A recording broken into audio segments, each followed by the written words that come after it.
syphilis, gonorrhea. I really wish you wouldn't talk about such things at a party. I mean, really, it isn't very polite, is it? I mean, if I ever, I would just die. Syphilis? Gonorrhea? Yeah, I heard some of the boys came back with something like that. Me? I don't worry. Just a little old shot and zip. You're cured. Syphilis? Gonorrhea? Well, I hear it's a real epidemic. All the kids have it. Syphilis? Gonorrhea? Me? Too old. I'm through with that sort of thing. Besides, not my problem. It's not my problem. Not my problem. It's not my problem. Not my problem. Not my problem. It's not my problem. It's not my problem. It's not my problem. Not my problem. It's not my problem. It's not my problem.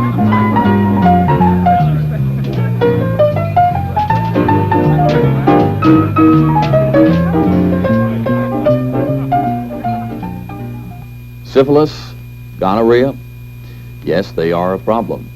Yes, venereal disease is at epidemic proportions in this country. Yes, syphilis and gonorrhea can be easily cured if the problem is taken to a professional in time. So, what's the problem? It always happens to someone else. And polite people don't discuss the subject, much less get it. And they die of shame when they do. And it only happens to younger people. And maybe 1 out of 4 has any real knowledge and understanding of the situation. Just listen. I know you should get treated, but I heard that once the sore goes away, you don't have anything to worry about. If you insist on talking about it, let me tell you this. If I ever got it, it would be the end of me. I mean, once you get it and don't get treated right away, forget about it. Why, by the time I got up enough courage to go to the doctor, I just know I'd be dead. Nah, my buddies don't worry about it. Some of them have already had it. Once you had it, you're immune. Misconceptions, misinformation. VD's been around a long time, and so have the legends. That's another part of the problem. People haven't been educated, and as a result, some 2 million Americans contract the disease annually. Venereal disease is caused by germ-like organisms. The gonococcus, a coffee bean-shaped germ causing gonorrhea, was discovered first. Then in 1905, scientists isolated the spiraling syphilis organism, or spirochete, and for the first time, mankind could learn the true nature of venereal disease. Both organisms are sensitive to air. They die unless they have a nice, warm host, a human body, in which to live and flourish. They pass from body to body by close, intimate contact, sexual contact. Eddie was the only man I ever made love to. And when he told me he had the clap, I just couldn't believe it.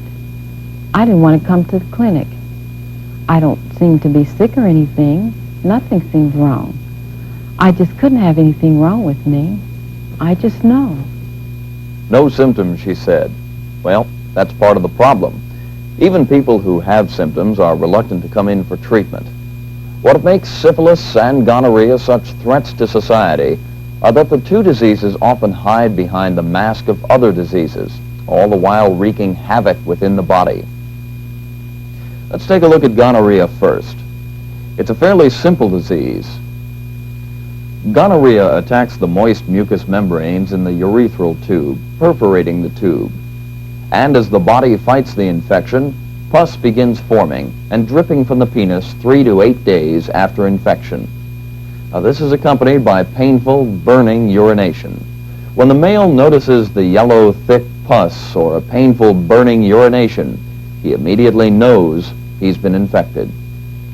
The problem is the woman. The gonococcus bypasses the woman's urethral tube and heads straight for the reproductive organs, attacking the mucous membrane around the cervix. But the cervix is insensitive to pain, and the woman may not realize that anything is wrong. But like in the male, the body begins to fight off the infection and pus is produced. But the female may not recognize the discharge for what it is, and the disease continues to spread. Through the womb and into the fallopian tubes, the process may take several months. When the disease attacks the lining of the tubes, the woman may become aware of the presence of the disease within her body. The attack can be painful, and she may notice pain in the lower part of her pelvic region, and may be unusually severe around the time of the woman's menstrual period. When the tubes become infected and the infection results in pain, the process is medically called PID, or pelvic inflammatory disease. If untreated, the gonorrhea causes the tubes to become scarred and closed, leading to possible sterility. The disease can also spread from the reproductive organs to the bloodstream, where it can cause serious infection or blood disease, or it can be transmitted by the blood to other parts of the body, causing joint disease or other problems. Although gonorrhea is not inherited, the baby passing through the infected birth canal can catch the disease, which may lead to blindness. Syphilis, though much less common than gonorrhea, is more to be feared. It's a killer. If left untreated, the disease has 3 distinct stages, each stage having characteristic symptoms.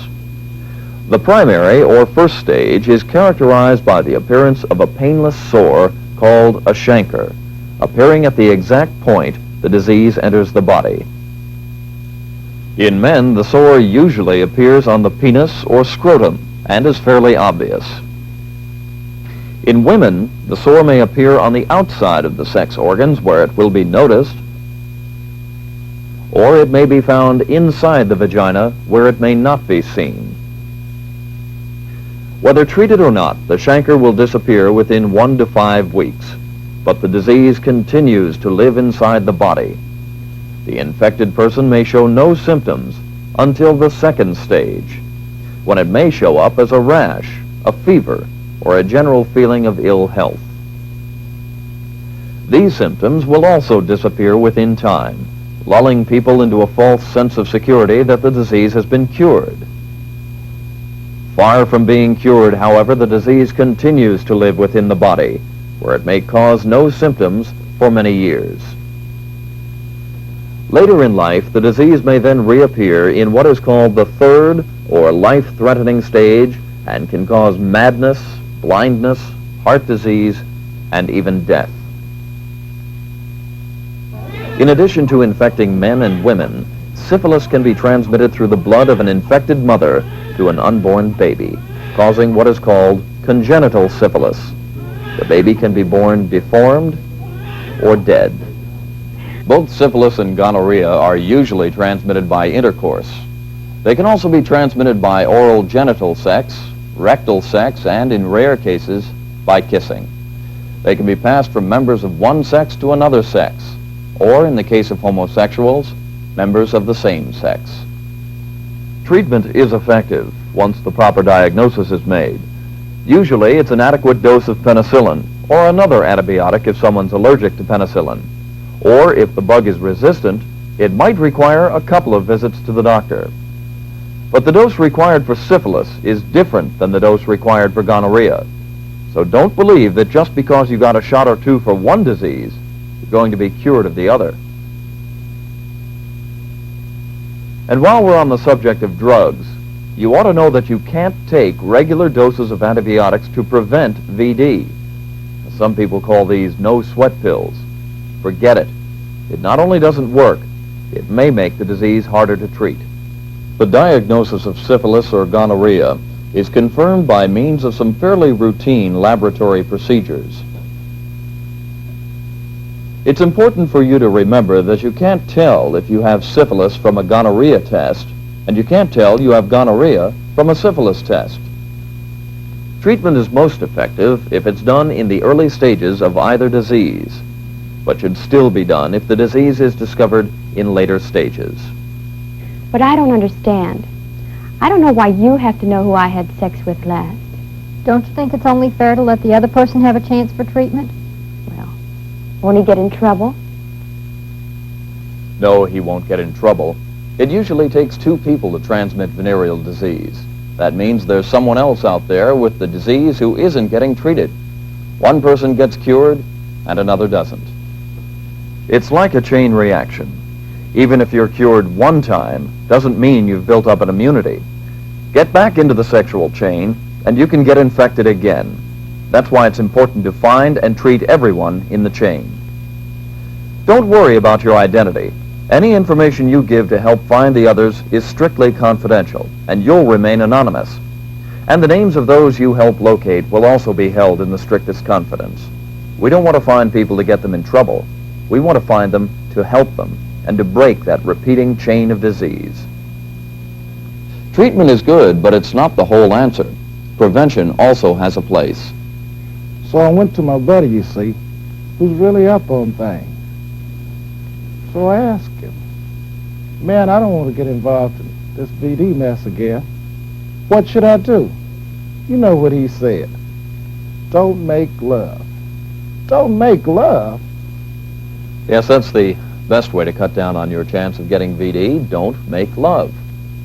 If you can't, or don't want to abstain, limit your sexual contacts.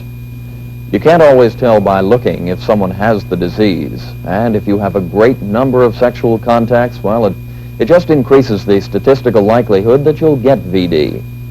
However, it only takes one exposure from one person to get the disease. The best protection, though, is a prophylactic. A rubber? I always think that crowd's my style. But don't you think you owe that much protection to yourself? And don't you owe that much protection to your partner? Don't you owe it to somebody you just met? And don't you owe it to somebody you really care about? I guess you're right, Doc. The use of a rubber or condom can help prevent VD, if and only if it's used properly.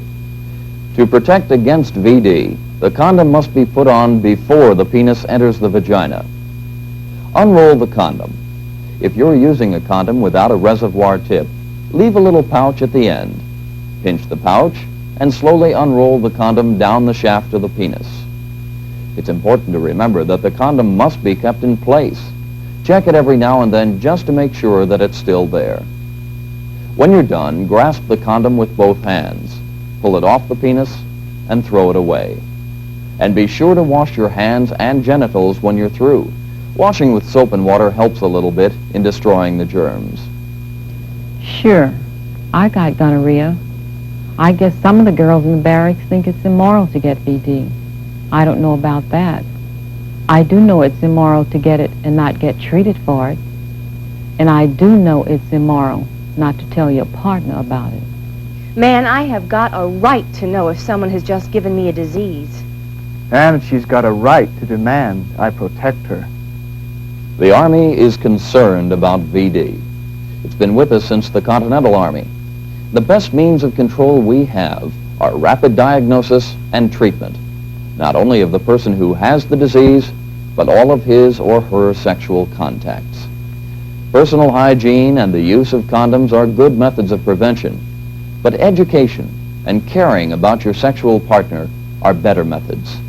The Army and the Army physician are powerless to stop VD unless you, the troops, the volunteers, know about VD and care enough to help in its eradication.